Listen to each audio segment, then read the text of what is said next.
जामताड़ा के नाला विधानसभा में एक ऐसी सड़क है जो किसी भी सूरत में सड़क नहीं लगती। फतेहपुर के माधोपुर मोड़ से भाया बेल बोराई होते हुए लाकर टांगा तक की सड़क ऐसी ही सड़क है जहां पैदल चलना भी किसी खतरे से खाली नहीं है। इस सड़क पर सिर्फ गड्ढे ही गड्ढे और बोल्डर बिखरे पड़े हैं जो बेहद ही घातक साबित हो रहे हैं। आए दिन दो पहिया वाहन से लेकर अन्य वाहन चालक यहां गिरते हैं, चोटिल होते हैं, लेकिन मन महसूस कर निकल जाते हैं।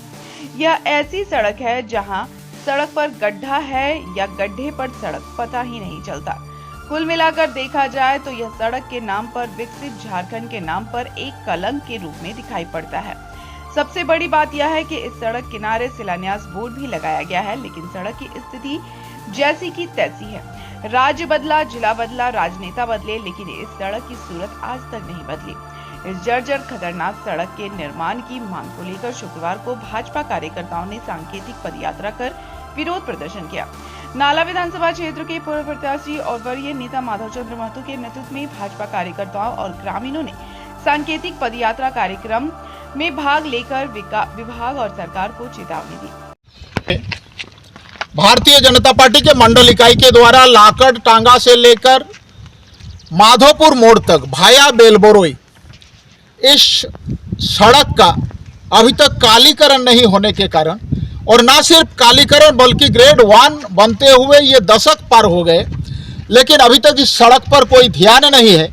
लेकिन सबसे मार्क करने वाला विषय यह है कि रविंद्रनाथ महतो जी वोट बटोरने के लिए सड़क का इलेक्शन के पहले शिलान्यास करके उसका बोर्ड लगा के और यहाँ के भली भांति जनता को ठगने का कोशिश किया है, ठगा है। और मैं आपको बता दूं कि झारखंड मुक्ति मोर्चा जिसको अपना वोट बैंक मानती है, वैसे आदिवासी और अल्पसंख्यक समुदाय के लोग भी इस रास्ते से बहुतायत के मात्रा में जाता और आता है, और यहाँ पर आम दिन एक्सीडेंट होते रहता है। और आप अगर सड़क को देखिएगा तो लगेगा गाड़ी सड़क पर नहीं बल्कि सड़क गाड़ी के ऊपर से चल रहा है। ऐसी स्थिति में माधव चंद्र महतो ने स्थानीय विधायक और विधानसभा अध्यक्ष रविंद्रनाथ महतो को आड़े हाथों लेते हुए इस सड़क के साथ सौतेला व्यवहार का आरोप भी लगाया।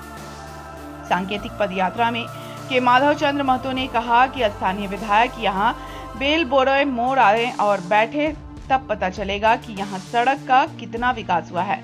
कहा कि यह सांकेतिक पदयात्रा है, यदि इस सड़क निर्माण की जल्द पहल नहीं की गई तो इससे भी बड़ा आंदोलन होगा। रविंद्र महतो जो आए दिन आप देखिएगा सोशल मीडिया के माध्यम से, मीडिया के माध्यम से ये प्रचारित करता है कि हमने सड़क के मामले में नाला विधानसभा का कायाकल्प कर दिया, और इसका जमीनी सच्चाई ये है, ये लैंडमार्क है बेलबोरोई।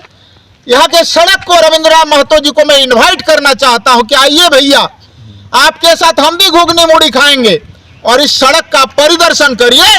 तो मुझे लगता है कहीं ना कहीं आपका सेंस अगर जगेगा तब जाके आपको समझ में आएगा कि आप किस प्रकार से अपना वोट बैंक के साथ भी खिलवाड़ कर रहे हैं। आपके दिमाग में ये चलता है कि बेलबोरोई ये दीकू का गांव है और यहाँ पर अपना वोट नहीं है, और यही कारण है कि सड़क को आपने अनदेखी किया है। कंटिन्यू जनता ने 4 बार मौका आपको दिया, इसके बावजूद भी आपके क्षेत्र के इस महत्वपूर्ण सड़कों का अगर आपके दिमाग में ना आए और इसके लिए अगर कोई काम आप नहीं करें तो ऐसे लोगों के प्रति लानत है, मैं कह सकता हूं। और मैं बता सकता हूं कि आने वाले दिनों में ये तो एक सिंबॉलिक लड़ाई के तौर पर हम लोग आए हैं, लेकिन आने वाले दिनों में एक विस्तृत लड़ाई इस सड़क के निर्माण और इस प्रकार के सैकड़ों जो सड़क है उसके निर्माण के लिए भारतीय जनता पार्टी अपना लड़ाई लड़ेगी।